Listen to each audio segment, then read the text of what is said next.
Et donc on a abordé la philosophie morale, la partie philosophie morale. Effectivement, ici, c'est le film relatif à Hannah Arendt qui est en illustration. Avec la question en philo-morale, avant de savoir c'est quoi qui est bien ou mal, est-ce qu'on peut agir de manière libre? Parce que sinon, la question n'a même pas de sens. Je veux dire, si de toute manière je ne peux pas choisir, en fait, bah, ça a peu de sens de se poser la question. Dès lors qu'on peut choisir nos actions, eh bien, nous pouvons potentiellement faire du bien. Et c'est quoi le bien à ce moment-là? Donc tout ça, c'est des questions morales. Est-ce qu'on peut bien agir? Comment bien agir? C'est quoi le bien? C'est quoi les équilibres entre les règles et la liberté? C'est quoi finalement notre rapport à la liberté? Dans quelle mesure est-ce qu'on est libre? Dans quelle mesure est-ce qu'on est déterminé? Alors, on avait parlé d'émancipation et d'aliénation. Émanciper, ça veut dire augmenter la liberté. En gros, aliéner, ça veut dire réduire la liberté. Un aliéné, au sens lexical, au sens primaire, premier du terme, c'est quelqu'un de fou, quelqu'un qui n'a pas la maîtrise de ses actes, en fait. Derrière l'éducation aux médias, il y a une prétention à l'émancipation qui est extrême, c'est-à-dire le fait de développer un certain savoir par rapport aux médias qui nous entourent, au monde médiatique qui nous entoure, va permettre d'augmenter la liberté des gens, en gros. Leur permettre de choisir en conscience, quand vous entendez les gens de trucs, développer l'autonomie. Bing, sirène qui sonne, c'est de l'émancipation dont on parle. Voilà, ça va? Comme la fois dernière, l'idée c'était de pouvoir voir quels sont les présupposés moraux derrière des pratiques éducatives ou culturelles ou pédagogiques ou médiatiques. Donc la philo-morale, je vous ai dit, c'est la partie de la philo qui interroge notre rapport au bien. Je vous ai dit, il y a plein de questions dont on a reparlé juste à l'instant sur du genre qu'est-ce que le bien, comment faire le bien, comment bien agir, etc. Ce sont des questions de philo-morale. Et une autre question, c'est de savoir si on est libre ou déterminé. Vous avez ici Simone de Beauvoir et Jean-Paul Sartre. Une des manières de répondre à ça, une des tensions en philo-morale, c'est la tension entre essentialisme et existentialisme. Alors, la tension entre liberté et déterminisme d'abord. En fait, le déterminisme, c'est l'idée qu'il y a des déterminations, des lois extérieures, des règles extérieures qui nous déterminent. Donc, l'essentialisme, c'est l'idée qu'on a une nature commune, universelle, qui est immuable. Cette nature universelle immuable, généralement, on va considérer qu'elle nous détermine dans une certaine mesure. Et en même temps, ça ne veut pas dire que je ne reste pas plus ou moins libre. Mais donc, on est quand même dans de l'essentialisme si on dit, ok, telle personne, au moment T, eh ben, elle a des caractéristiques immuables, même si elle ne les avait pas à la naissance. En gros, cette personne est irrécupérable. Marc Dutroux, essentiellement, c'est un monstre. Ce petit gamin que j'ai en face de moi et qui comprend décidément jamais rien quand je lui explique, il est con et j'y changerai jamais rien. C'est une approche essentialiste. Et peut-être qu'il y a 5 ans, j'aurais pu le récupérer. Mais aujourd'hui, c'est trop tard. Il est comme ça maintenant. Dès que je dis il est comme ça, c'est essentialiste. Liberté égale autonomie égale je me définis par mes propres règles, je définis moi-même mes propres règles. Déterminisme égale hétéronomie égale les règles viennent de l'extérieur, de mes choix conscients. Et donc, le fait d'avoir un corps, par exemple, le fait d'avoir un corps matériel, c'est un déterminisme, c'est pas moi qui l'ai choisi. Le fait d'être mortel, c'est un déterminisme, c'est pas moi qui l'ai choisi. Le fait peut-être d'être dans une certaine catégorie socioculturelle va déterminer en partie mes choix, va faire que je vais peut-être me dire ah ben non, moi je vais pas faire des études parce que je vais foutre mes parents dans la merde. Donc en fait, c'est un semi-choix, etc., etc. Donc effectivement, les contraintes extérieures égale déterminisme. Ça ne veut pas dire que par essence, je ne peux pas me définir. Donc effectivement, l'existentialisme va dire notre essence, c'est d'être indéterminé. En fait, on est sans des déterminations au niveau moral. On peut se définir en termes de bien ou mal. Maintenant, ça n'empêche qu'il peut y avoir des contraintes extérieures qui nous empêchent de nous définir comme on aurait envie. Donc, en gros, Platon, essentialiste à crever.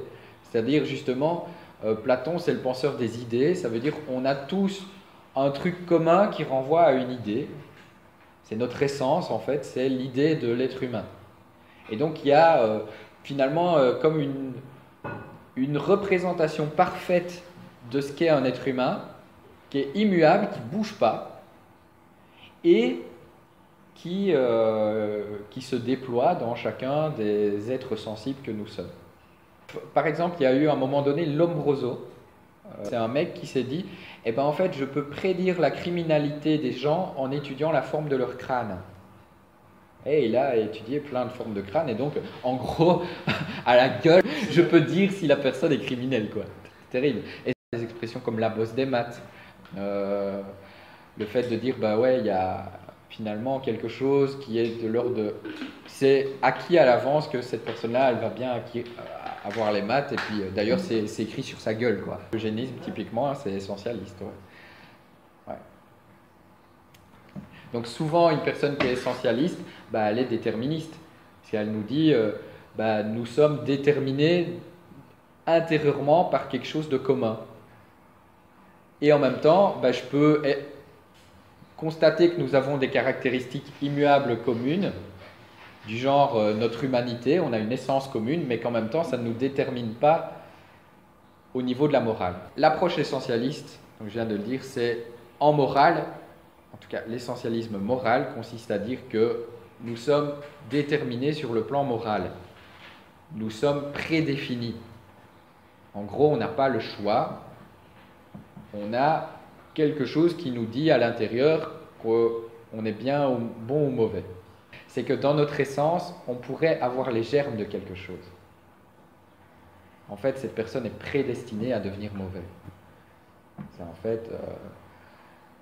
elle a la graine en elle, quoi. Ouais. Donc Aristote, néanmoins, la distinction entre le potentiel et la mise en acte, c'est quelque chose qui peut ouvrir déjà à l'existentialisme. Parce que se dire que finalement nous sommes tous des êtres humains bons ou mauvais en puissance, on a tous le potentiel de faire des actes bons ou mauvais, eh bien, c'est une porte ouverte à l'existentialisme. C'est le fait de dire, eh bien, on a tous les potentiels au niveau moral, mais on ne les met pas tous nécessairement en acte. On ne les actualise pas tous nécessairement. Je peux, en fait, il y a quelqu'un qui m'agresse dans la rue, je peux l'insulter, accélérer avec ma voiture en espérant lui rouler sur le pied, ou bien je peux détourner le regard ou lui faire un petit coucou. En fait, j'ai tous ces potentiels-là. Alors, on ira, tout à l'heure, on définira sur qu'est-ce qui permet de dire, quels sont les critères pour dire qu'il y a un de ces actes-là qui est peut-être meilleur qu'un autre. Qu'est-ce que le bien? Mais en tout cas, j'ai un éventail de possibles qui sont plus ou moins bons ou mauvais, et je les mets en acte, ou je peux mettre en acte certaines choses, et c'est ça qui me définit. L'existentialisme, c'est par mes actes, lorsque j'actualise des potentiels, je me définis au fur et à mesure, et quand je serai mort, pour Sartre, quand je serai mort, on pourra dire qui j'ai été.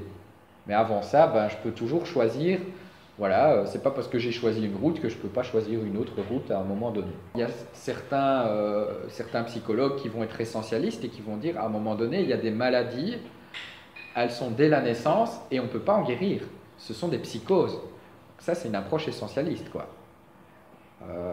Maintenant, est-ce que ça nous détermine en morale? C'est une autre question. Ouais. Ça a quand même un impact sur les actes. Clairement, la question des psychotiques, c'est une question qui doit intéresser le philosophe. C'est se dire, ouais, mais attends, est-ce que l'existentialisme s'applique à tout le monde, ou est-ce qu'il y a des gens qui, en fait, dès la naissance, ils ont quelque chose de dysfonctionnel? Mais c'est une question délicate. Parce que dès lors qu'on reconnaît qu'il y a des gens qui sont dysfonctionnels dès la naissance, pourquoi pas les tuer à l'embryon?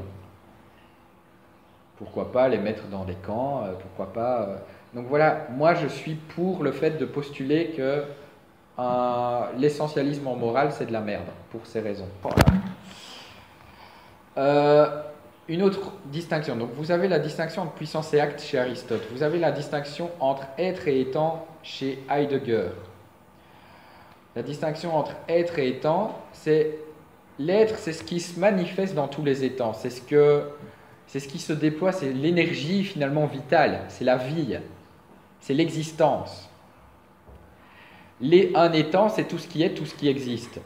Une chaise, une personne, et même tout ce qui existe, en tout cas si on postule que ça existe, un dieu ou un esprit, c'est un étang particulier, c'est une chose en particulier. Et même une chose de l'esprit, un rêve, c'est un étang. C'est une chose de l'esprit, une chose spirituelle, mais c'est une chose quand même. Maintenant, ce qu'il y a et qui fait que ça est, c'est l'être, eh bien, c'est autre chose, c'est l'existence. Et donc, Heidegger nous dit, moi je veux plus qu'on me parle des étangs, c'est la science qui étudie les étangs, c'est la science qui décrit les choses qui vivent, les choses qui sont. Je veux parler de la vie en tant que telle, je veux parler de l'existence en tant que telle. C'est quoi cette existence? Et en fait, il nous dit, cette existence, avant tout, c'est quelque chose de temporel. L'existence de l'être humain, du Dasein, c'est quelque chose de temporel, c'est un processus qui va vers la mort. Et c'est ça une des grandes révolutions d'Heidegger, c'est de penser l'être humain dans sa temporalité. C'est de penser que finalement nous ne sommes pas une chose à un moment T, une fois pour toutes, nous sommes comme un flux, comme un processus qui est temporel. Et Sartre, en fait, il a lu Heidegger et il nous dit, en fait, notre essence, c'est d'être indéterminé, c'est d'être contingence. Nous sommes pure indétermination au niveau moral. En fait, on peut être tout en puissance. Il n'y a rien qui nous dit ce qu'on doit être au niveau moral. Donc l'être humain, il peut se décider. Il peut se décider lui-même. Il peut faire ses choix qui le définissent au niveau moral, toujours au niveau moral. Et c'est ce qu'on retrouve dans la phrase « l'existence précède l'essence », comme je vous ai dit. Donc c'est au fur et à mesure de nos actes, eh bien, on peut affiner qui je suis.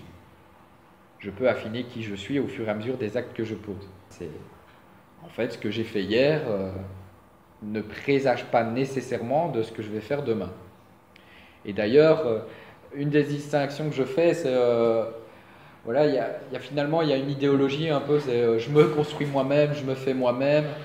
Alors cette idéologie peut être une idéologie liée à une certaine forme de capitalisme. C'est genre, en fait, il y a une certaine vision de ce qu'il faudrait être. En gros, c'est réussir, c'est avoir plein de thunes, avoir une belle maison avec un beau couple, une belle famille, etc., etc. C'est pas ce que nous dit Sartre. Sartre, il nous dit, c'est pas ça se faire soi-même.